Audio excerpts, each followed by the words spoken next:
This story follows a classic transmigration plot, the kind where a game developer suddenly finds himself reincarnated as the villain of the very game he created with his own hands. But before diving into the madness, let's rewind a bit and get some background on both the game and the poor bastard whose fate is about to take a very twisted turn. It's the middle of the night, and Kim Woo-jin is finally wrapping up a bug that's been haunting him for weeks. He just finished fine-tuning the game, route of a side character, Deucalion von Greyhan-Yukline. Now, Deucalion isn't just any NPC. He's an intermediate boss, a named villain. And, of course, Woo-jin had to make sure that no matter which path the player took, Deucalion's death was absolutely inevitable. After grinding his ass off to get everything perfect, he's about ready to call it a night when his ex walks in. Now, here's the fun part.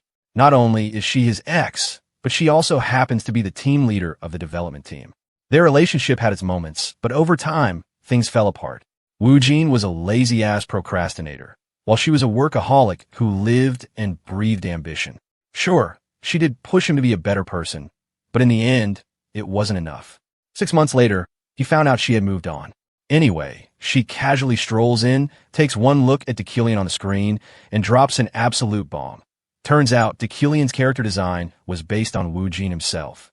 His traits, his skills, even his god-awful personality, everything matched him to a T.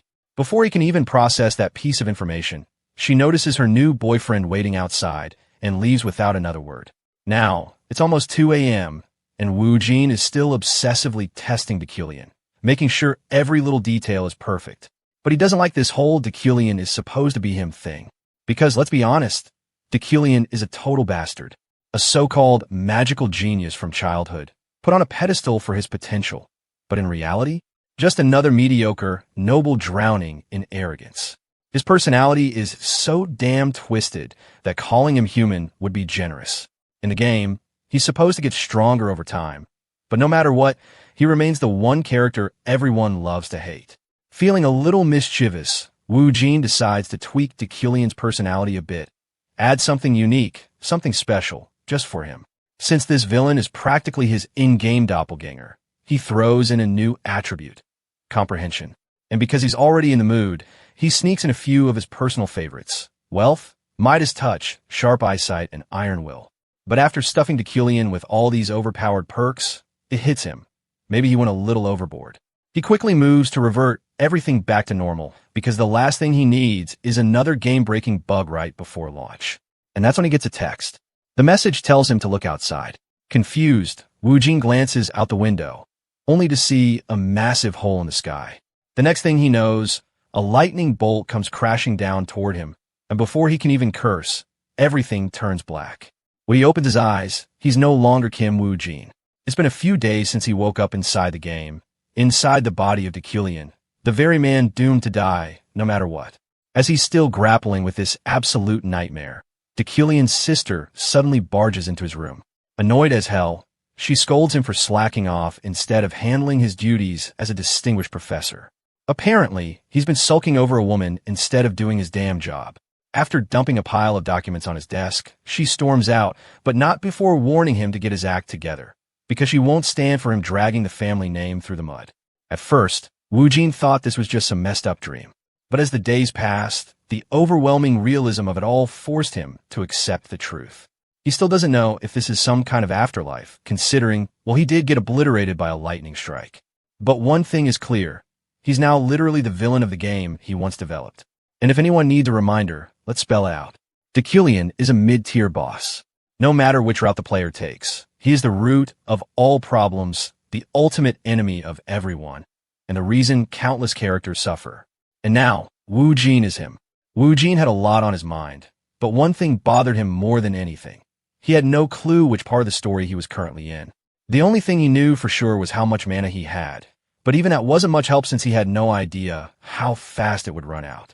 He wasn't exaggerating when he said that, during development, he and the others had tested this game at least 1,000 times. And out of all those runs, this particular character, Deucalion, had survived exactly once. Because that's all Deucalion was designed for. A middle boss. A glorified stepping stone meant to die. Woo-jin's gaze drifted toward the documents that Deucalion's half-sister had practically thrown at him before storming out. Uriel von Greyhan-Yukline, the current head of House Yukline, a position Deucalion himself should have held, if not for, well, whatever mess his past self had gotten into. And, as if things weren't complicated enough, it seemed Deucalion and Uriel didn't share the usual warm sibling bond. Fantastic. On top of that, Deucalion apparently had a fiancée, Julie. Given how Uriel spat out her name with such disdain, Wu Jin could already tell something nasty had gone down between them. He flipped through the documents and found something even better, a contract. Turns out, he was already signed up as Professor Deucalion at the Imperial University, responsible for teaching basic magic and mana control. And just like that, his fate was sealed. It didn't matter that he had zero teaching experience. Skipping out wasn't an option. At the very least, it gave him an excuse to step outside and gather intel on his current situation. Before he could process everything, a system notification blinked in front of him, listing his primary survival goal, become necessary to the game. His first side quest, deliver a lecture at the university. If completed, he'd earn 0.5 store currency. Not much, but crucial for survival. He also recalled certain routes where Deucalion ended up dead thanks to Uriel's actions. Yeah, avoiding that sounded like a good plan. With a sigh, he got up, ready to tackle this new mission. The only problem? He had no idea what he was supposed to lecture about. But then again, that wasn't an issue. He had the comprehension skill, the one attribute he had added before being unceremoniously dropped into this world. As long as he had a bit of mana, he could understand literally anything. As he changed into something more formal, he couldn't help but notice how different this place was from his old life. Yet, despite never having lived as Deucalion before, everything felt disturbingly natural. The tailored clothes, the aristocratic air. It should have been suffocating, but instead, they brought an odd sense of comfort. It was all thanks to Deucalion's built-in attributes, intimidation, dignity, and aesthetic sense. It was as if Deucalion himself was helping him settle into this body. Wu Jin didn't even feel the urge to act out of character. The rigid formality he once found exhausting now felt effortless. But despite knowing this was all just part of the role, there was something unsettling about it. As he walked toward his first lecture, everything felt disturbingly normal, like he belonged here. Like he was meant to be one of the noble elite, standing above the common masses. A far cry from Kim Wu Jin, the nobody from South Korea. That guy? He was just an average-looking slacker, dumped by his ex and going nowhere in life. But now, as Deucalion, he wanted to embrace this role fully. If he was stuck here, he might as well play the part of a proper aristocrat. He stepped into his car. Just the interior alone screamed luxury, a stark contrast to anything he had ever experienced before. Speaking of nice cars, the thought reminded him of his ex's boyfriend, the rich bastard who loved flexing his ride. But before his mind could wander too far, he noticed someone sitting in the adjacent seat. A young boy who, upon realizing Deucalion was there, immediately straightened up and greeted him nervously before handing over a stack of documents. Wu Jin entertained the possibility that this kid might be his assistant or secretary. When he asked for confirmation, the boy looked completely caught off guard, as if Deucalion had just said something absurd. Apparently, this kid had been working under Deucalion for 3 years. Wu Jin sighed and flipped through the documents, half expecting to find detailed lecture material. Instead, what he got was essentially a script, a word-for-word breakdown of what he was supposed to say. Every single detail. Yeah, this checked out. There was no way in hell someone like Deucalion would have actually prepared his own teaching material. The prideful bastard was too arrogant and too untalented for that. Realizing just how much effort this kid must have put into it, Wu Jin felt compelled to say something. A simple word of appreciation wouldn't kill him, right? So he did just that. The reaction was unexpected. The boy practically froze in shock, eyes wide like he had just seen a ghost. Even the driver stiffened, as if the world had just flipped upside down. Apparently, Deucalion saying something nice was unheard of. And then Wu Jin felt it. A sharp, sickening sensation hit him like a punch to the gut. It was as if his entire body rejected the act of kindness outright. The sheer absurdity of it made him pause. Was this body actually punishing him for complimenting someone? What kind of absolute bastard was Deucalion? Thinking back, he had felt this same nauseating sensation when he left the manor earlier. It was almost like Deucalion's consciousness was clawing at him, trying to take back control. After a short journey, they finally arrived at the Imperial University, a place teeming with life and buzzing with eager students. Now that he was here, his next task was simple: Find the designated lecture hall mentioned in the documents. Rodeo Hall. As soon as he reached the hall, it was clear that the students were already settled in, their eyes filled with anticipation. Strangely enough, they actually seemed excited for this lecture. Rumors had spread that Professor Deucalion was a master of spell interpretation, a talent that had once earned him the title of child prodigy at an early age. And then, the moment arrived. Deucalion finally made his entrance, commanding the room's attention with nothing but his presence. He introduced himself in a steady, authoritative voice. Deucalion von Greyhan-Yucklein, head professor of the university's magic tower. With the formalities out of the way, the lecture began. As expected, the female students were absolutely smitten by him. With his sharp features, regal aura, and the sheer confidence he exuded, it was no surprise that they hung onto his every word. But among them sat one student who held none of the admiration the others did. To her, Deucalion wasn't a brilliant professor or a noble mage. He was nothing but a filthy thief. The man responsible for her father's downfall. Almost 3 years ago, her father, a dedicated scholar in spell interpretation, had taken his own life. He had poured years into his research, only for his thesis to be stolen from him. Broken and lost, he fell into despair, and ultimately, death became his only escape. The one who had taken everything from him, the so-called genius of spell interpretation, was none other than Deucalion. With her father gone, she lost everything. Their home, their land, everything that once belonged to her family was stripped away, leaving her with nothing. But she refused to let it end there. She had made a vow to take revenge, to tear down the man who had stolen her father's life's work. To do that, she fought her way into the Empire's Royal University, where Deucalion now stood as a professor. While the other students remained blissfully unaware of the truth, she was determined to expose him. She would prove that his so-called achievements were nothing but a stolen bluff. But taking him down wouldn't be easy. She had to be smart, meticulous. And so, for now, she waited. Meanwhile, Deucalion continued his lecture, his voice steady and unwavering as he introduced the fundamentals of magic. He explained the 3 major attributes and 9 types of magic. Attributes were the very source of magic, while elements formed the materials that made up all things. The 9 types included summoning, destruction, support, enchantment, manipulation, ductility, bewitchment, and harmony. As he spoke, something unexpected happened. Wu Jin, the man now inhabiting Deucalion's body, realized that this whole teaching thing was far easier than he'd expected. It was his first time standing in front of class, and he wasn't even familiar with the theory of magic.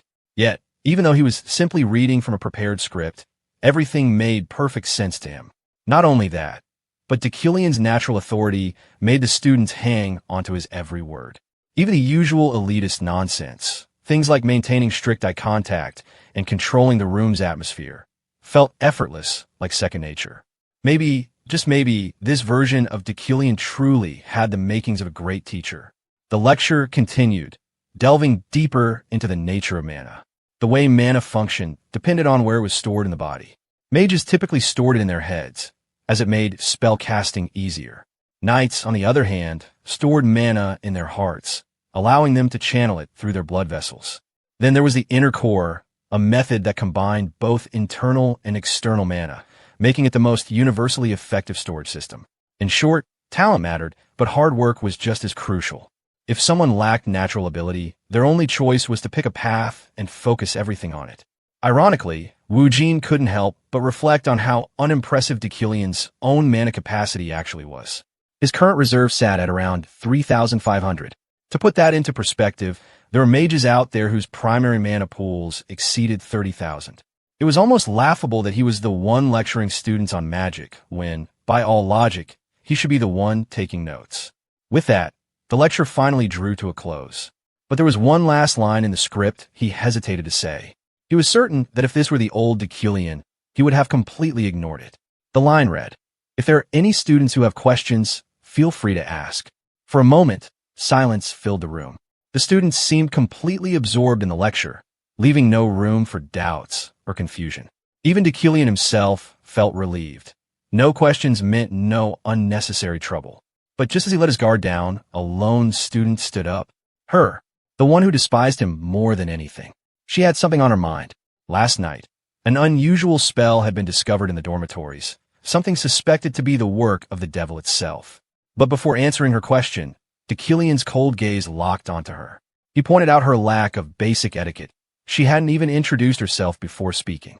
If she couldn't follow simple classroom manners, then he saw no reason to acknowledge her question. Without another word, he turned to leave. It wasn't about etiquette. He simply didn't have the energy to deal with this right now. His comprehension skills alone consumed an absurd amount of mana, and at this moment, he was running on fumes. Out of the 3,375 mana he originally had, only 2,000 remained. Just understanding the lecture script had drained 1,300 mana from him. And now, she expected him to analyze a spell he had never seen before? Yeah, not happening. Meanwhile, the students snickered under their breath, thoroughly entertained by the spectacle before them. Watching her make a fool of herself, they assumed she had been trying to gain the professor's attention, only for it to backfire spectacularly. The poor girl, stung by the humiliation caused by Professor Deucalion's sharp words, struggled to maintain her composure. Even so, she refused to back down, still holding on to the hope that he would give her a proper response. According to her, the magic tower was refusing to investigate the matter, brushing it off as nothing more than a baseless rumor. But if it was Professor Deucalion, she was sure he could figure out what kind of magic was used. Taking matters into her own hands, she cast a spell right then and there, requesting Deucalion to interpret it. With no choice but to respond, Deucalion examined the spell, and in an instant, it drained around 1,700 mana. She revealed that several debutantes of the dormitory had been analyzing the same spell, yet despite their efforts, they had found absolutely no leads. This was why she had turned to him, hoping that, at the very least, he would take a glance at it. Without the slightest hesitation, Deucalion coldly declared that it was barrier magic. His sudden and unwavering response caught her completely off guard. He continued, elaborating that it was a bewitchment-type barrier spell, meaning that whoever cast it had the clear intention of trapping everyone inside the dormitory. With her question answered, Deucalion wasted no time in dismissing her, telling her not to persist any further since the matter had already been resolved. As if rubbing salt in the wound, he calmly collected the reward currency he had been promised before moving on, leaving her standing there, humiliated. The scene then shifted to the university's magic tower cafeteria, where that same girl was now stuffing her face without the slightest regard for table manners. Her name was Ephraim, and the only reason she had questioned Deucalion in the first place was to expose his so-called spell interpretation skills as a complete fraud. Yet, instead of proving him wrong, she had made a clown of herself, and the embarrassment was crushing. Even now, she refused to believe that Deucalion had actually known what he was talking about. In her mind, he had simply said the first thing that popped into his head. Bewitchment magic was extremely difficult, after all. Most spells required specific parameters, yet Deucalion had carelessly labeled it as bewitchment magic without mentioning a single parameter. That alone was enough for her to call bullshit. What she had shown him wasn't just some random spell. It was an exact replica of the unknown magic circle that had been drawn on the dormitory's front door the previous night. At first, everyone had been shocked by the sight of the unfamiliar spell, but it had quickly turned into research material for the new students. From the very beginning, she had been convinced that Deucalion was full of it, making up nonsense just to sound impressive. But then, one of her friends came rushing toward her, breathless with excitement. The magic circle on the dorm's front door had finally been deciphered, and, just as Deucalion had claimed, it really was a barrier spell. After collective research, they had reached the same conclusion, meaning Deucalion had been right all along. Ephraim sat frozen in absolute disbelief. There was no way. She refused to accept that it had actually been barrier magic. More than that, she couldn't stand the thought of acknowledging Deucalion as a legitimate master of spell interpretation. Meanwhile, her friend, still caught up in admiration, rattled off endless praises for Professor Deucalion, going on and on about his incredible capabilities. Eventually, after singing his praises long enough, her friend decided to leave, but not before thanking Ephraim for having the guts to question the professor in the first place, since no one else would have dared. Even so, Ephraim remained unconvinced. There was no way Deucalion had actually given the correct answer on purpose. It had to have been a damn fluke. What pissed her off even more was the fact that, instead of exposing him as a fraud, she had only made him look even more competent. Now, everyone was convinced that Deucalion was a capable professor. Frustrated, she began flipping through a document detailing Deucalion's achievements, determined to learn more about her so-called enemy. After all, there was an old saying, if you know the enemy in yourself, you will never be defeated. If she had to deal with that jackass every single day, then fine. She would make sure to expose him so thoroughly that his reputation would be ruined beyond repair. The scene shifts to Deucalion, still dreading the worst possible outcome of what had happened in the classroom. The moment his eyes landed on that spell, his comprehension skill had activated automatically. Just a single glance at the spell circle, with its tangled lines and intricate structure, had been enough to drain every last bit of mana he had left. But what frustrated him the most was that, even after sacrificing all that mana, he still couldn't grasp what the spell actually was. Even if he had twice the amount of mana he possessed now, it wouldn't have made a difference. The principles behind it remained completely out of reach. For now, though, he was just relieved that everything had worked out in his favor. But just as he continued walking, his path was suddenly blocked by a woman clad in gleaming white knight armor. White hair, light-colored eyes, she was a familiar sight. Deucalion recognized her instantly, not just because he had seen her countless times in this world, but because he had worked on this game himself. She was Julie von Dea Freiden, his supposed fiancée and a named character destined to become the pinnacle of knighthood. He hadn't expected to cross paths with her this early, but there was no avoiding it now. Without hesitation, he responded to her greeting, casually claiming that he was doing fine. But Julie wasn't convinced. Her expression hardened as she questioned how he could possibly be fine after breaking the promise they had made a week ago. Of course, Wu Jin, now Deucalion, had absolutely no clue what she was talking about. And since he had no intention of getting caught up in unnecessary drama this early, he decided to brush it off. With a composed demeanor, he attempted to walk past her, dismissing the supposed promise by saying he didn't recall making any such agreement. Julie, however, wasn't having it. She immediately stepped in front of him again, blocking his path. She wasn't going to let him run away like last time. Seeing the sheer determination in her stance, Deucalion realized she wouldn't let him go without an answer. He tried again, repeating his claim that he had forgotten, this time using his recent fever as an excuse. He even asked her to remind him exactly what promise she was talking about. At that moment, the story flashed back to 1 week ago. Julie had made a vow to him. If he was truthful to himself, if he dropped his pretenses and arrogance and admitted his faults to everyone, then she would stand by his side no matter what, even if the world crumbled. Back in the present, Julie was on the verge of tears. Doubt flickered in her eyes as she wondered if she had placed her trust in the wrong person.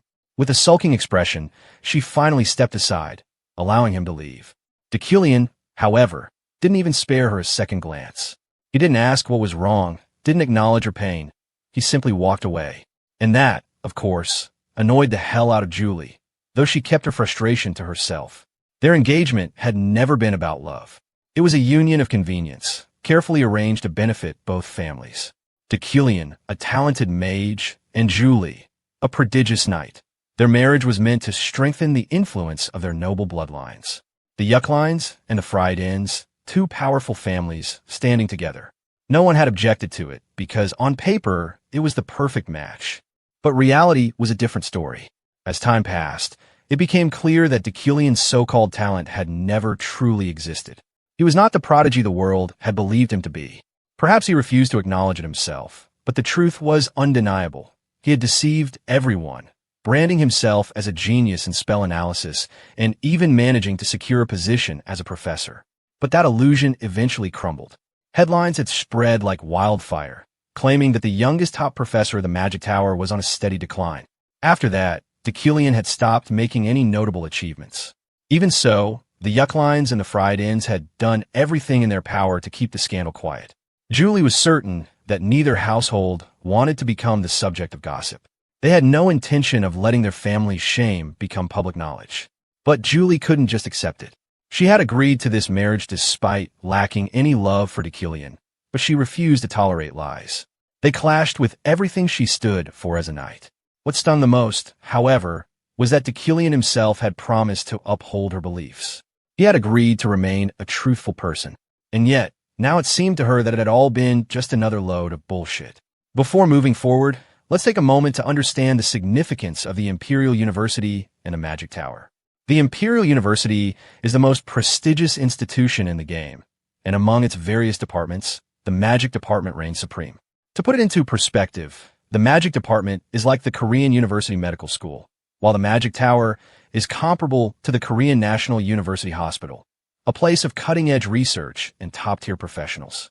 Woojin takes in the grandeur of the place, his eyes scanning the vast, meticulously maintained campus. The garden, with its neatly trimmed hedges and elegant pathways, resembles something straight out of an American college campus. Every detail here was carefully designed, and he knows firsthand how much effort went into crafting this atmosphere. After all, he and his team had spent countless nights bringing this world to life. Yet, as much as he'd love to immerse himself in the beauty of it all, there's one lingering regret. He wishes he were in someone else's body. Just as this thought crosses his mind, he senses something off. Someone is following him. The moment he turns around to confront them, he collides headfirst into the person trailing him. Papers fly everywhere, scattering like autumn leaves in the wind. The unfortunate victim of this crash is none other than his assistant, Alan, who was rushing with a massive stack of documents. For a brief second, Dekillian's instincts scream at him, making him think it might be an ambush, but as soon as he recognizes Alan, that tension fades. Later, back in his office, Alan finally presents the documents he had been hurrying to deliver. It's a sponsorship list for the new mages this year. Much like real-world research institutions, the Magic Tower relies on funding from magical development, and the professors here sponsor promising new mages they deem worthy. As Dekillian flips through the profiles, one name immediately catches his attention. Unlike the others, this one gleams in a radiant golden light, a detail he quickly attributes to his unique ability. The reason for this becomes obvious. Dekillian possesses an attribute called Wealthy Magnate, which grants him an uncanny intuition for profitable ventures. The more information he receives, the sharper his business instincts become. Then there's sharp eyesight, another ability that allows him to visually perceive attributes, mana levels, and other key details. The combination of these two traits makes it painfully clear.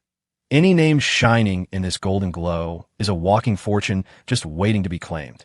And among all the names on the list, one stands out the most. Ephraim Luna. The realization hits like a slap to the face. Of all people, the one his abilities mark as the most promising candidate for prosperity is the very girl who is actively working to destroy him. The irony is almost laughable. Dekillian knows her well. She's one of the main characters in the game. According to the developers, she harbors a deep grudge against him, and for good reason. Her father lost his life because of him. As he continues reading, something else catches his attention. Unlike others on the list, Ephraim has no sponsors.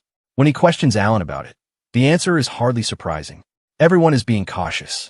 No one wants to risk angering Dekillian by supporting someone who might become his enemy. And yet, there's something about her that commands respect. Despite never attending the academy and learning magic entirely through self-study, her talent is undeniable. Her potential is limitless. But it doesn't change the fact that she sees him as an enemy. Or rather, he is her enemy. After all, he's the reason her father is dead. Woojin already knows how this story is supposed to go. If events follow their original path, he'll die, just as he does in the game. It's inevitable. His fate is to be killed, whether by sword, poison, assassination, or a well-timed explosion. The method may change, but the result remains the same. That's thanks to another one of his wonderful attributes, Villain's Fate, an ability that ensures the entire world despises him and wants him dead. The only upside? Anything that fails to kill him only makes him stronger. But he isn't interested in dying. Not in this world, not in this body. If he wants to survive, he needs to make choices that the original Dekillian never would. Starting with this one. Without hesitation, he signs the sponsorship papers for Ephraim Luna. Handing the documents back to Alan, he instructs him to submit them immediately. He also lists a few books he needs borrowed, resources that will help him shape his next steps. Left alone in his office, Dekillian leans back, lost in thought. If there's one thing he knows for sure, it's that money will be his greatest shield. Many of the deaths awaiting him can be avoided with enough wealth. Sponsoring a promising mage is a step in the right direction, but it won't be enough. There are countless enemies lurking in the shadows, waiting for the perfect opportunity to strike. If he wants to live, there's only one way out. He needs to amass enough wealth and power to crush anyone who stands in his way. As Woojin fixated on his goal of becoming stronger, he couldn't help but recall that Dekillian's talents were, at best, average. If he didn't find a way to improve, He was certain he wouldn't survive the countless threats looming over him. Fortunately, there was one thing working in his favor: his attributes. Despite boasting about controlling all four elements, the truth was that Deucalion's potential lay specifically in earth and fire. When these two were combined with metal, they resulted in something unique: his attribute, Midas Touch. This ability consumed his mana to unlock the hidden potential of a target. His proficiency in metal manipulation also allowed him to wield levitating blades, though in reality, these so-called chain control blades were nothing more than refined telekinesis. However, in this world, telekinesis was an enigma, barely understood and rarely practiced. Deucalion knew that if he could master basic manipulation magic, he could compensate for his lack of overwhelming raw power by controlling metal objects at will. But for that, he needed to start with the fundamentals. Without wasting time, he activated his comprehension skill, instantly absorbing all concepts and spells related to basic telekinesis from the book in front of him. Moments later, armed with this new knowledge, he focused on a nearby pen. A faint energy coursed through his body, and in an instant, the pen floated into the air. His Midas Touch attribute allowed him to cast telekinesis effortlessly, without any incantation. Though what he had just learned was merely the foundation, he could already sense its potential. The thought of mastering advanced telekinesis excited him. There was no telling what he would be capable of once he reached that stage. The next challenge was even more ambitious: integrating a magic circle into his body. In this world, magic circles grew stronger the larger they were. Deucalion planned to push this concept to the extreme by engraving them all over his body. But first, he needed to understand his body on a deeper level. Using his comprehension skill, he focused not just on his brain, but on his heart, muscles, and even his inner core. Then, the engraving process began. The moment the magic circle started etching itself onto his body, a searing pain erupted, unlike anything he had ever experienced. It felt as if every bone was shattering, every muscle being ripped apart from the inside. But despite the agony, Deucalion didn't waver. Not a single groan escaped his lips. He endured it all with the grace expected of a noble. And yet, when the process finally ended, he was met with failure. His mana reserve was too low, barely at 1 point. The magic circle had only managed to engrave itself onto his shoulder, and at this rate, it would take 2 weeks to cover his entire body. Even so, he wasn't discouraged. This was only the beginning. A month passed after Deucalion's seminar, and the long-awaited first day of lectures at the university's magic tower had finally arrived. In a remote training area, students gathered in anticipation, eager for their first lesson. A notice board nearby carried a simple message from the professor. Before the actual lessons began, the students were expected to prove their abilities in an environment already rich with elemental energy. To everyone's surprise, the professor had simply left them to figure things out on their own. Murmurs of confusion spread through the crowd, but the one who was most annoyed by this situation was, without a doubt, Ephraim. Irritated, she muttered curses under her breath, questioning why the hell their professor would abandon them like this. Just as she was venting her frustration, a girl deliberately brushed past her, bumping into her shoulder. Already on edge, Ephraim turned sharply, ready to snap at whoever had the audacity to provoke her. But the moment she saw the girl's face, her anger twisted into pure shock. Standing before her was Sylvia von Josephine Ilade. For a moment, their eyes met, tension crackling in the air. But Sylvia, unfazed, simply walked past her as if she didn't even exist. As Ephraim focused on her task, her mind remained tangled in the encounter from earlier. She was certain the girl she had run into was from House Ilade. A decade ago, the Ilades, fearing Ephraim's potential, had surrounded her family's manor with troops, threatening them into submission. And yet, here was Sylvia, acting as if she had no idea who Ephraim was. It made no sense. Lost in thought, she didn't immediately notice the shift in the atmosphere. The magic structure she had been carefully constructing wavered, its form destabilizing. A crushing pressure filled the air, a suffocating force that made her skin crawl. It was as if her mana was being sucked away, drawn towards something unnatural. Snapping her gaze toward the disturbance, she spotted Sylvia. The blonde had just conjured a massive structure, one so enormous that it dwarfed Ephraim's creation by 1,000-fold. Ephraim's irritation flared instantly. The sheer turbulence caused by Sylvia's magic had completely obliterated her own work. Fury bubbled inside her, but Sylvia, as always, remained completely unfazed, continuing her task as if Ephraim didn't even exist. That, more than anything, set her blood on fire. The arrogance, the audacity. Determined to force a reaction, Ephraim decided to poke the bear. She began throwing sharp jabs at Sylvia, belittling her strength, anything to get under her skin. After all, they were rivals. Sylvia had spent years threatening her, trying to crush her spirit and force her to step away from magic just so she could surpass her. And now she was pretending not to even recognize her. Sylvia, still infuriatingly indifferent, finally responded. She claimed not to remember Ephraim at all, but admitted she had heard of a certain impudent, negligent noble who had died. The moment those words left her mouth, the world around Ephraim blurred. Her father. That was a direct insult to her father. Her vision tinted red as rage exploded inside her. Without a second thought, she leaped into the air, magic surging around her clenched fist. Sylvia was going to regret opening her damn mouth. With a furious lunge, she swung a devastating strike straight at her rival. Sylvia barely had time to react. A protective barrier flared to life just in time, her eyes betraying a flicker of doubt in her own ability to withstand the attack. Then came the collision. An earth-shattering boom erupted as their forces clashed, sending violent gusts ripping through the students around them. The sheer impact made them stumble, groaning as the shockwave rattled through their bodies. As the dust settled, Ephraim stood victorious, her left hand gripping Sylvia's head, her voice roaring with fury. How dare she insult her father? The sheer audacity made her sick. But as her rage boiled over, something in the distance caught her eye. A strange, mystical dark light had begun to form at the exact spot where their mana had collided. And then the screaming started.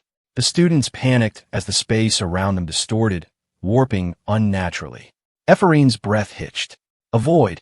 The collision had ruptured space itself, and now it was devouring everything in its path. The panic escalated as realization sank in. If that thing exploded, metal fragments would tear through them like shrapnel. It would be a massacre. Gritting her teeth, Ephraim threw everything she had into containing the magic, her body straining under the pressure. But then, silence. The crushing weight vanished in an instant. It was as if the void had simply stopped. Heart pounding, she forced her eyes open, only to see a towering figure standing before them. Clad in refined, noble attire, radiating an air of absolute authority, was their professor, Deucalion. The mere sight of him was enough to freeze everyone in place. But what truly left them speechless was what he had just done. With effortless precision, Deucalion had halted the fragments using ice magic in the blink of an eye. And as if that weren't enough, he then displayed a masterful use of telekinesis, controlling the ice shards with mesmerizing elegance. The scene was breathtaking, a reminder of the true beauty of magic. Even Ephraim, as skilled as she was, couldn't help but feel captivated by the sheer brilliance of it. With the crisis neutralized, Deucalion finally spoke, his cold, commanding voice slicing through the stunned silence. His words marked the end of the lecture, but as his piercing gaze turned to Sylvia and Ephraim, the atmosphere shifted once again. Without needing to elaborate, his meaning was clear. Everyone else was dismissed, except for the two troublemakers responsible for this disaster. As the students hurried away, casting glances of pity at her, Ephraim could only stand there, her stomach sinking. Her face said it all. Oh shit, she was so screwed. As the scene shifts, the tension thickens inside the interrogation room. Deucalion sat in silence, awaiting the arrival of the other professors, Retlon from the Spirit Studies Department and Relan from the Support Studies Department. Seated beside him was none other than Adeline Sigillian, the chairwoman of the university. Once the professors settled in, their attention turned to the subject of today's meeting, the reckless student who had dared to strike down a noble from the Elade household. Ephraim, standing at the center of it all, was nothing more than a nameless nobody in their eyes. The kind of student the university wouldn't hesitate to discard. The way they sized her up, measuring her worth based on her lack of noble lineage, made it painfully clear how this meeting would unfold. Had it not been for Deucalion's intervention, things could have escalated far worse. His actions had left the professors impressed, but he already knew how this disciplinary meeting would go. The daughter of an influential family would walk away as the victim, while the so-called fallen noble, Ephraim, a mere commoner, would be labeled the villain. It was a script already written, one Deculion had no intention of letting play out so easily. There was something about Ephorine that drew his attention from the very start. Scarlet energy leaking from her, as if she carried some kind of curse. To someone like him, someone who bore the fate of a villain, it was as clear as day. That energy was a sign of trouble, a mark that the world itself wanted her dead. And if he didn't do something to shift the outcome now, that same fate would only inch him closer to his own downfall. The official hearing began, with Rieland being the first to lash out. His voice was sharp as he reprimanded Ephorine for her reckless behavior, scolding her for endangering students and engaging in senseless conflict. If not for Deculion's interference, the situation could have spiraled out of control. Ephorine, dejected yet resolute, refused to speak of her reasons. Her silence came across as defiance, an outright insult to the professors presiding over the meeting. But in truth, all she cared about was keeping her true motives hidden, especially from the man she intended to bring down. Sylvia's taunts from before echoed in her mind. But no matter what, she couldn't risk exposing her goal in front of her target. Her refusal to explain only fueled the fire. Rieland, unwilling to let it slide, sneered as he questioned whether she had some kind of inferiority complex, drilling into her the obvious gap between nobles and commoners. As if to rub salt in the wound, Sylvia was asked to speak next. Calm and composed, she downplayed the situation, claiming responsibility for accidentally destroying Ephorine's work and brushing the whole ordeal off as a misunderstanding. In an instant, she had positioned herself as the innocent party, making Ephorine's actions appear even more irrational. The professors wasted no time grilling her further, throwing accusations of anger issues her way. Rieland, taking it a step further, outright suggested expelling her. There was no point in keeping a student who lacked the composure to follow basic discipline. Alienated and alone, Ephorine sat in silence. Not a single word of support came her way. To the professors, she was already guilty. Every insult, every harsh reprimand was aimed solely at her. And the worst part? She couldn't even fight back. With her father gone, there was no one left in the world to stand by her side. She could only sit there, helpless, as the weight of their judgment bore down on her. In her frustration, her gaze shifted toward Deculion. Somewhere in her heart, she pinned part of the blame on him. Not that it changed anything. At last, Adeline spoke, noting how the professors seemed to be in unanimous agreement. But before she could conclude the meeting, she turned to Deculion, asking for his opinion on the matter. That was when everything took an unexpected turn. Ephorine braced herself, fully expecting him to deliver the final blow that would seal her fate. Expulsion seemed inevitable. But to her absolute shock, Deculion turned the tables on Sylvia. His voice cut through the room as he pointed out that Sylvia wasn't blameless in the incident. The statement alone stunned both students into silence. Without hesitation, he pressed further, questioning why Sylvia, with all her so-called prestigious abilities, had done nothing to prevent the fight. Surely someone from the esteemed Ilade household could have handled such a situation with ease. So why had she let it escalate? Sylvia, caught completely off guard, lowered her head in shame. After a moment of hesitation, she confessed the truth. She had deliberately refused to block Ephorine's attack, hoping that the girl would land herself in trouble. The silver-haired noble looked like she was having a mental breakdown, unable to believe that Deculion, the very man she saw as an enemy, had just defended Ephorine. It made no sense. Why would he go out of his way to protect her? Rieland, unwilling to let the argument slide, fired back, stating that Sylvia was still the victim. Regardless of her role, the blame fell solely on Ephorine. But Deculion wasn't done yet. With his usual cold, unshaken demeanor, he countered that the real failure here was his own. If his lectures were so unimportant that they could be conducted without his presence, then perhaps he should take responsibility instead. That statement left Rieland completely flustered, the old fart scrambling to come up with a rebuttal. Meanwhile, Ephorine sat there, struggling to process the absurdity of the situation. Deculion had just steamrolled another professor, all to protect her. It was ridiculous, absolutely ridiculous. And yet, it was happening right in front of her eyes. Having heard enough, Adeline made her decision. She saw no reason to treat this as a grave offense. Students naturally clashed at times. It was only normal at their age. With that, she dismissed the meeting, declaring that no punishment would be issued. Ephorine and Sylvia were free to leave. As she walked out, Ephraim felt nothing but confusion. She had mentally prepared herself for expulsion, knowing Deculion, this was supposed to be her downfall. And yet, here she was, walking away unscathed. None of it made sense. Not one damn bit. After the meeting, Rieland couldn't help but applaud Deculion's sharp insight and analysis, impressed by the way he dissected situations. But our boy's attention was elsewhere. His gaze shifted to Ephraim, who had called for him. There was hesitation in her eyes, but she mustered the resolve to ask the question burning in her mind. She had been holding on to this for a long time, wondering if he recognized the name Luna. Did he even remember? Her father, the man Deculion had put through living hell, the one who had suffered so much under him that he ended his own life just to escape the pain. The weight of that memory sat heavy on her chest. And yet, Deculion, being the master of anticipation that he was, had expected this moment. He knew she would reach out to him eventually. Ephraim, determined to get her answer, studied him closely. Would he twist the verdict of the meeting just to protect himself? Would he dodge the question? Or worse, what if he didn't even remember mistreating her father? That thought alone made her stomach churn. If he had truly forgotten, that would make everything even more unbearable. But Deculion's response took her by surprise. Without a hint of hesitation, he told her that dwelling on the past would only hinder her growth, that she shouldn't burden herself with old wounds. And just like that, he turned and walked away, leaving Ephraim standing there, stunned. Yet in that moment, something clicked.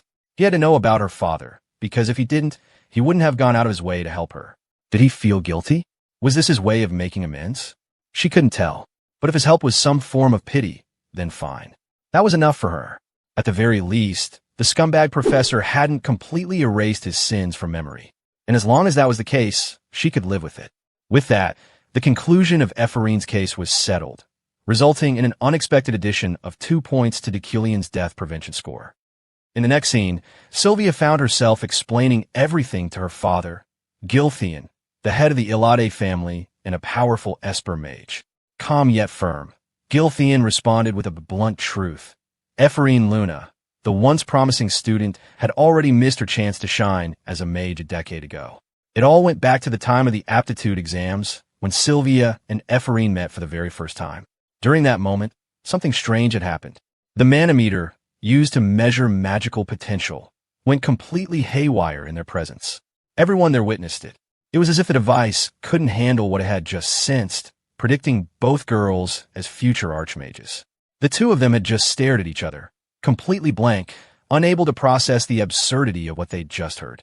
To understand how ridiculous that prediction was, you had to know what becoming an archmage actually meant. Archmages weren't just powerful, they were untouchable. Even emperors didn't dare threaten them. Only a few people in history had ever reached that level, and their names were carved into legends. By tradition, every era only had 3 archmages, regardless of their magical specialty. And right now, apart from Demerkin, 2 of those seats were still empty. Adeline was already a known candidate for one of them, which meant just 1 spot remained.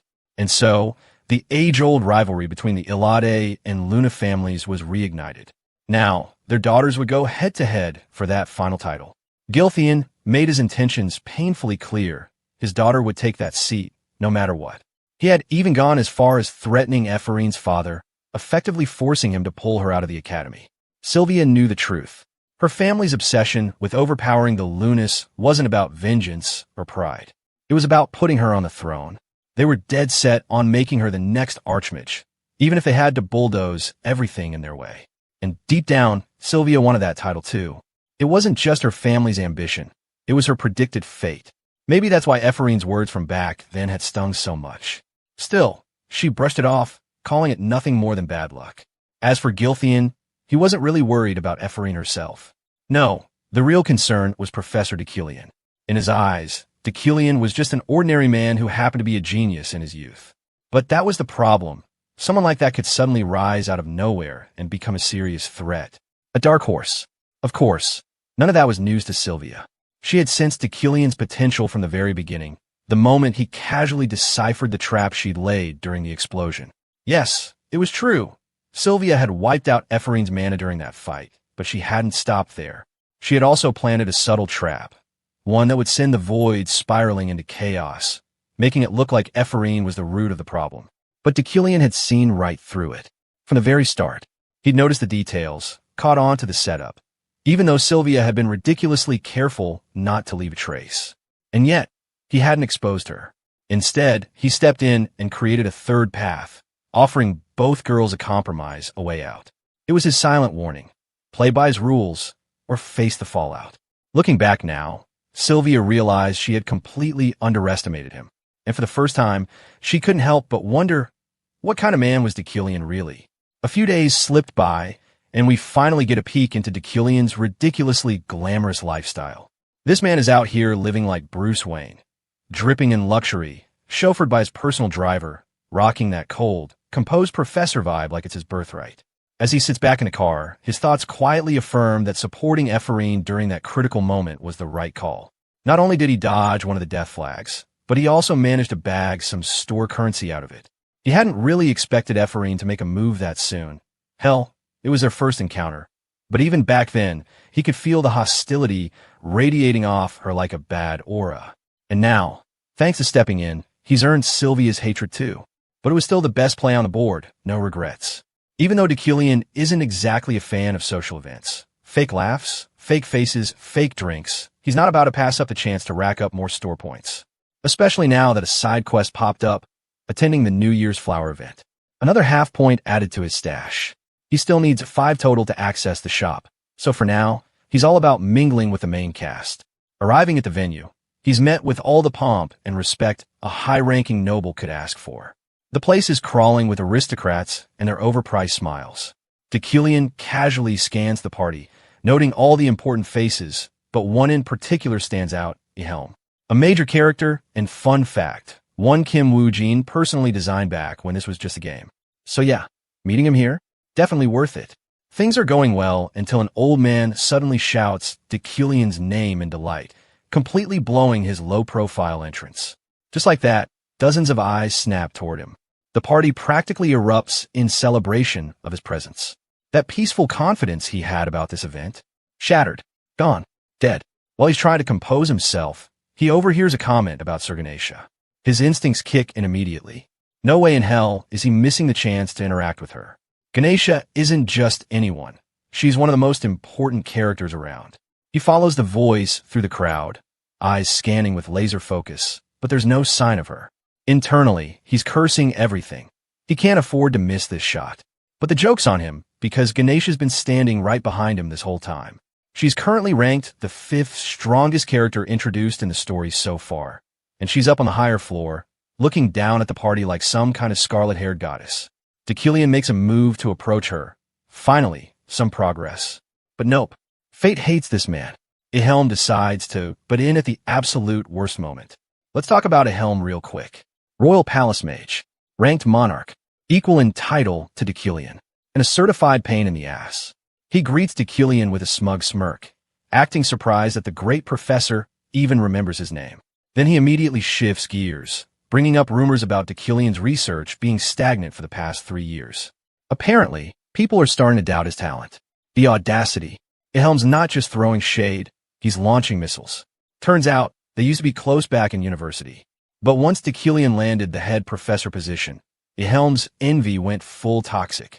Now he's just a jealous loudmouth, running his mouth at the worst possible time. Old Deucalion might have taken a bait, but our guy, he's cool as ice, doesn't flinch, doesn't rise. In fact, the rumors don't even bother him. They're true anyway. But then, disaster. While this walking insult factory is still yapping away, Deucalion glances up and realizes Ganesha is gone. Just gone.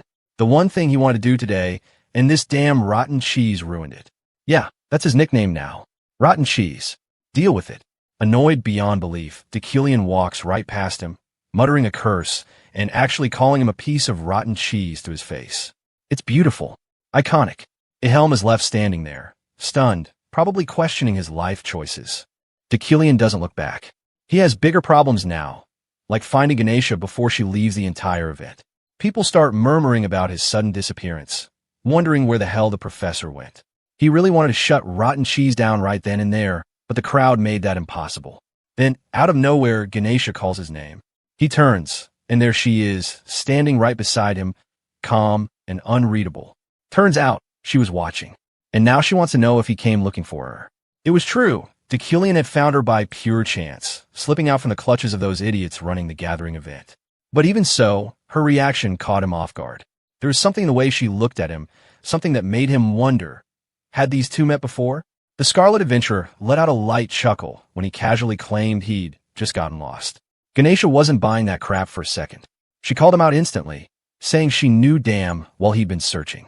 Then, with an unexpected softness, she apologized for messing up their earlier mission. She even asked if they could just let that disaster go. That was all the confirmation he needed. There had been a relationship before, likely built around past commissions. Once again, she apologized, this time for failing to recruit a certain talented child. She admitted it was her personal attachment that ruined everything. Instead of handing the kid over, she kept him. Naturally, our guy was all ears now. The context was getting clearer. Deucalion, well, Kim Woo-jin, who was now in Deucalion's body, had planned to use that child to conduct research under his name, keeping up appearances while avoiding the heavy lifting himself. Classic. Then Ganesha asked something that caught him off guard. It wasn't aggressive, more like a gentle prod. She wanted to know how long he planned to keep up the act, to continue being this version of himself. Her choice of words hit harder than expected. It made him reflect. Before possessing Deucalion's body, the man had played the villain well, violent, arrogant, obsessed with fame. He had hurt people, made enemies, and built a wall of mistrust around himself, all for personal glory. But now, Woo-jin, inhabiting this same body, had made a quiet decision. He was going to live differently. That declaration took Ganesha by surprise. She had fully expected him to snap, maybe even attack her for questioning him. It wouldn't have been shocking, considering her brash behavior during the mission. In fact, Woo-jin himself was surprised the original Deucalion had even tried to take a swing at someone like her back then. Because, let's be honest, this woman was a walking death machine. Two of her biggest assets? Invincible body and master-level martial arts. Just imagine that combo. She was one of the rare adventurers who had maxed out her physical stats. It wouldn't have taken her more than a flick to reduce him to a bloodstain on the wall. Thankfully, since Woo-jin was now in control, there were no assassination attempts, no sneak attacks. Because let's be real, if the original Deucalion had gone that route, Ganesha wouldn't be standing here. She'd be a memory. While he was processing all of this, Ganesha stood there squinting at him, trying to figure out if he'd hit his head or eaten something rotten that morning. His behavior was way off. Deucalion, having wrapped up everything he came for, didn't bother dragging the conversation any further. He turned to leave. Ganesha blinked in surprise. Was he seriously just walking away? No threats? No knives in the dark later? With a final glance over his shoulder, the cool-headed professor simply said that going after her would be beneath him. That one line left her too stunned to even respond. Back in the hall, Deucalion, well, Woo-jin was already doing mental math. He could easily weaponize Yuklin's power to pressure Ganesha through the guild, but doing so would just make the death variable skyrocket. And right on cue, the system popped up with a chilling notification. He had just prevented a death variable. That one stung. He hadn't planned on dying tonight. Suddenly, the friendly little chat at a social event had turned into another brush with death. Because of course it did. Poor guy can't catch a break. The scene shifted to Riley, an adventurer with a sharp tongue and a family tied to Julie, the well-known and rather stiff knight. Julie sat with a scowl on her face, visibly irritated and in no mood for pleasantries. It didn't take long Riley to figure out what had her so riled up. With zero hesitation, she tossed out the question. Had Julie made any progress with her fiancé lately? That one hit hard. Julie flinched, her body stiffening at the mention. Rayleigh, unfazed, clarified she was talking about none other than Professor Deucalion, referencing the rumors that had been making the rounds since their last painfully awkward encounter. Julie didn't even try to pretend. She let her frustration show, muttering that their relationship was in the gutter. And for the first time, she actually admitted it out loud. Right on cue, the man himself showed up just to leave. He got sight of her, sure, but didn't even slow down. No glance, no nod, nothing. And for someone who used to love these social gatherings, that spoke volumes. People around began whispering, wondering just how bad things had gotten between the two. His early departure from the event added fuel to the fire, and speculation exploded. Everyone seemed to believe the same thing. Deucalion and Julie had hit rock bottom. But truth be told, not even the game's creator, Kim Woo-jin, could have seen this twist coming. A week had passed since that social event, and Deucalion had been grinding nonstop. Pull-ups, weight training, you name it. The guy had decided to train his body as hard as he trained his mind, and honestly, he was looking damn good doing it. It wasn't just for show, though. Just days ago, he coughed up blood on the floor like a dying maniac after pushing his limits too far. Any average mage would have dropped dead from that mess. The only reason he was still alive was because of his Iron Man attribute. No kidding. Ever since his encounter with Ganesha, he'd been hell-bent on upgrading his telekinetic abilities. The plan? Fuse them with fire control to create a stronger, more efficient form of magic. Smart idea, reckless execution. It tore through his body, forcing him to face reality. So he started working out. No magic shortcuts, just raw training. By the end of it, the man looked like a fantasy version of David Lade. Muscles, stamina, power, all coming together. Morning workout complete, it was time to switch gears. Cut to Deucalion's office, where Alan arrived with a sealed message from the Magic Tower. High-ranking sender. Big deal. Inside, the message confirmed an upcoming audit hearing, 6 months from now. They wanted documents. Reports. Proof his research wasn't a waste of time. Trouble was, this put his whole position under fire. As the head professor, his role wasn't just a title. It was a lifeline. Losing it meant losing everything, including any chance of returning home. So, he headed straight to the lab, hoping to salvage whatever was left. What he walked into was a disaster. The place looked like it had been hit by a magical hurricane. Papers everywhere, dust piling up, and something foul in one corner that raised more questions than answers. If Deucalion had been coming here regularly, there's no way it would have looked this trashed. Which meant something was being hidden. Thanks to his telekinetic powers, he didn't need to touch the garbage himself. He sifted through the wreckage, finally fishing out an old, sealed book. One look, and he knew it was encrypted. Deucalion had locked away his life's work to keep it safe. But for someone with his comprehension skills, breaking in was child's play. A golden light shone from the pages as he unlocked it, hinting at just how groundbreaking this research truly was. Despite its value, the book was far from complete. Pages missing, theories half-scribbled. But even with all its flaws, it radiated brilliance. Then he saw it, a pendant tucked away inside, holding a photo of Ephorine Luna and her father. And just like that, the puzzle came together. Her father had been one of his researchers, the very man Deucalion had used and discarded in his pursuit of fame. That's why the Luna family hated him. Why Ephorine had suffered so much. But that was then. Now, things are going to be different. Deucalion had made up his mind. He was going to finish the research. And when he did, he'd add Ephorine's father's name as a co-author, finally giving credit where it was due. Over at one of the university cafes, a quiet revolution was brewing. A group of commoners, fed up with the way nobles ruled the roost, had started banding together. Strength in numbers, they figured, because if they didn't stick up for one another, the nobles would eventually pull the rug out from under their feet. When they turned to Ephorine for her opinion, the poor girl was put on the spot. She wasn't exactly sure how to feel about any of it. Once a noble herself, now just a ghost of that life. She didn't even have a damn residence to her name anymore. Whatever title she had was long gone. Still, she was surprisingly okay with leaving all behind. The orange-haired girl among them grinned and proudly accepted Ephorine as one of their own. Without much debate, the rest voted her in as the representative of the commoners. Just like that. One of the girls with a sharp bob haircut brought up a practical point. They'd need a professor's approval to make their club official. And that was their biggest hurdle. First came the obvious no-goes. Professor Reelan? That guy would protect nobles even if they were setting buildings on fire. Professor Carmel? Same story, just a little less charming. And then came Deucalion. Someone piped up, saying he'd be a bad idea too. And honestly, they weren't wrong. But while all this was happening, Ephorine had tuned out entirely. Her eyes were locked onto a glorious strawberry dessert sitting nearby, and that was currently her top priority in life. Suddenly, the orange-haired girl burst into confident cheer, declaring that they should absolutely ask Professor Deucalion. And of course, they all turned to Ephorine, silently agreeing that she would be the one to ask. The look on her face said it all. This was not the kind of leadership role she signed up for.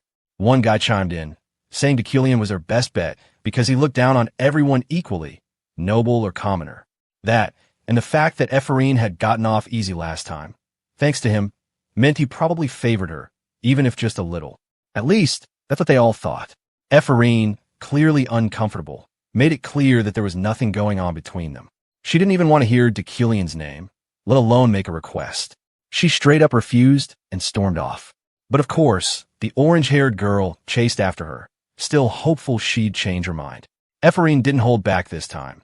She told her that whatever wild ideas they had, it just wasn't happening. But that's when Julia froze. Mid-chase, mid-plea, she stopped dead in her tracks. Ephraim, confused, turned to see what had shaken her. And there he was, the devil himself, Professor Deucalion, just standing there like it was the most normal thing in the world. Julia, clearly not ready to deal with that mess, ran the hell out of there and left everything on Ephraim's trembling shoulders. Standing there awkwardly, unsure what to say, she watched as the professor began to leave. And then, despite every instinct screaming run, she stepped forward. She called out to him, requesting approval for the club. It took everything in her to ask, embarrassment burning through her like fire. She explained, probably more nervously than she needed to, that they needed his signature. She even reasoned that he likely wouldn't approve it, since he usually dismissed commoners outright. And still, she asked. To her absolute shock, Deucalion didn't refuse.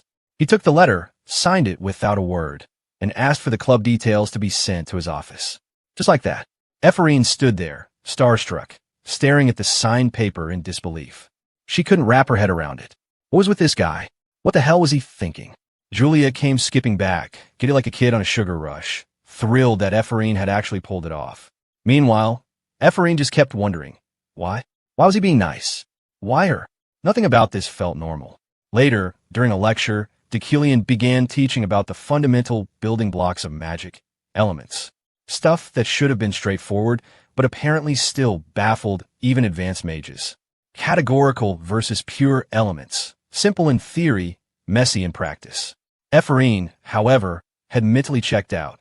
Her thoughts drifted as she watched him speak, wondering if all this kindness came from guilt or something more manipulative. This was the same man who had driven her father to an early grave. Whatever nice gestures he made now just felt fake. If he really felt responsible, why not just admit the truth and stop this damn charade? Julia noticed her fidgeting and asked if she was okay, snapping her out her thoughts. Ephraim brushed it off.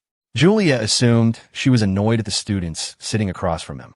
It was only then that Ephraim noticed the group, nobles including Sylvia. Great.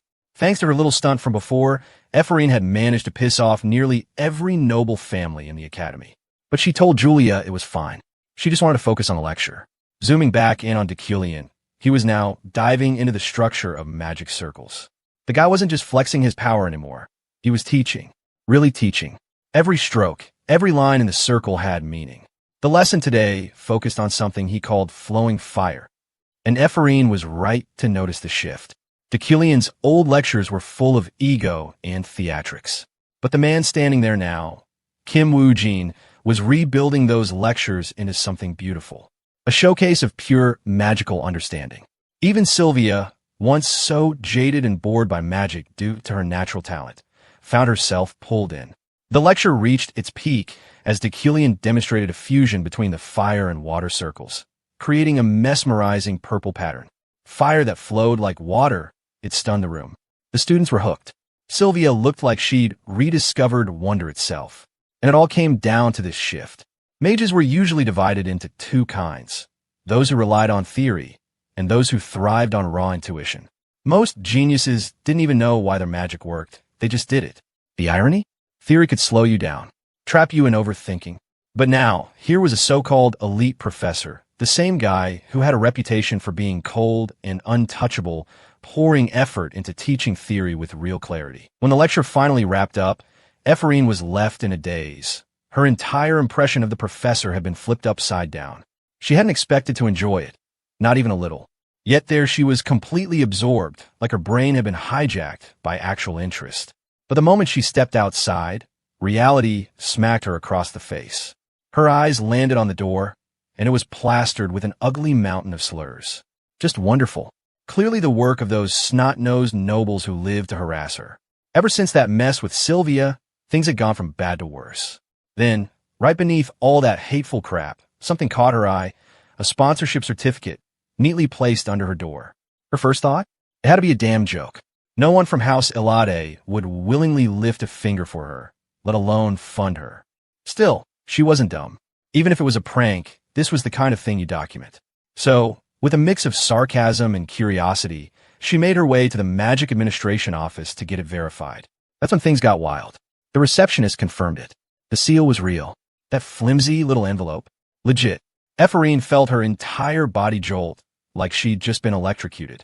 Her face lit up with pure joy, so bright it probably glowed. She even tried pinching herself, genuinely wondering if this was some twisted dream. Then panic kicked in. What if someone saw her reaction? What if people found out? She ducked under a nearby table, her heart pounding like crazy. The envelope said 100,000 elm. In case you need context, that's roughly 100 million won. That's life-changing money. Scary money. She was so terrified that the universe might suddenly take it all back. She started mentally packing her bags, prepping for disaster. The staff didn't help either, eyeing her like she was a walking mystery. Her nerves finally cracked, and in her panic, she banged her head on the table. Hard. At that point, she accepted it. This wasn't a dream. It was real. All of it. And the sheer absurdity of it made her cry. Not from pain, but from the overwhelming relief. The girl who had been treated like nothing finally had proof that someone, somewhere, saw her worth. And honestly, that one act of kindness was enough to bring a little faith back in her world. It gave her hope, made her want to try harder, made life feel possible. Anyway, while Ephraim's out here trying to keep her emotions in check, let's cut over to Eucline Manor, where things are heating up in a whole different way. Deucalion's half-sister just found out that he's currently heading to the Shanson Jewel auction. Yeah, I know, weird-ass name. Uriel is fuming. She still remembers how he blew 10 million ellen last year like it was pocket change. Now, she's freaking out just imagining how much he's about to waste this time. At the heart of the bustling auction house, Deucalion sat in the VIP lounge, quietly observing the scene beyond the tinted glass. He wasn't here to waste time. He had his eyes set on something specific. Ever since he first fumbled his way through telekinesis magic, he'd known that raw talent alone wouldn't cut it. What he needed was the right material. Back then, he'd slapped together a temporary fix with wood and steel, barely serviceable. But today, the real deal was up for grabs, and he wasn't about to miss his shot. Just as he was getting into the zone, a familiar presence shattered the calm. His fiancée. Again, as if the universe was playing some cruel joke, there she was, rising from her seat with an expression that screamed murder. The woman looked like she was ready to throw hands, just because he dared to exist in the same space as her. Classic. Julie wasted no time. She brought up Sylvia and Ephraim, the students he detained for judgment before the committee. Old news, really. He didn't even flinch, wondering why she was dragging that up now. Maybe she needed someone to blame. Her stern expression didn't waver as she accused him of crushing the dreams of newbie mages with his crap attitude. She warned him not to repeat his past mistakes, and her tone left no room for misinterpretation. This was more than just advice. It was a farewell. But Deucalion? He took it surprisingly well. In fact, he kind of welcomed it. Despite Julie's eye-catching looks, he had no real desire to marry her. Not in this fake life. Not over something as shallow as appearances. She was trouble wrapped in beauty, a walking red flag with enough death flags to bury him on their wedding day. He stayed quiet until she turned away, his mind drifting to a more curious thought. What was she even doing here? She wasn't the type to attend auctions. He casually provoked her with a jab about whether she came all this way just to see him. It caught her off guard. Flustered, she tried to brush it off, claiming she had her own reasons. He told her to calm the hell down, because she had gone from ice cold to full meltdown in under 5 seconds. She walked off, pouting in pure frustration, and for the first time, Deucalion actually found the expression cute. But just as he was silently laughing at her mood swings, a strange emotion crept up inside him, sharp and sudden. He had been carefully separating his real self, Kim Woo-jin, from his role as Deucalion. But this felt real, as if the character was bleeding into him. He shook off the thought. It had to be just his body reacting. Nothing more. A voice echoed through the auction house, snapping him back to the moment. The event was finally starting.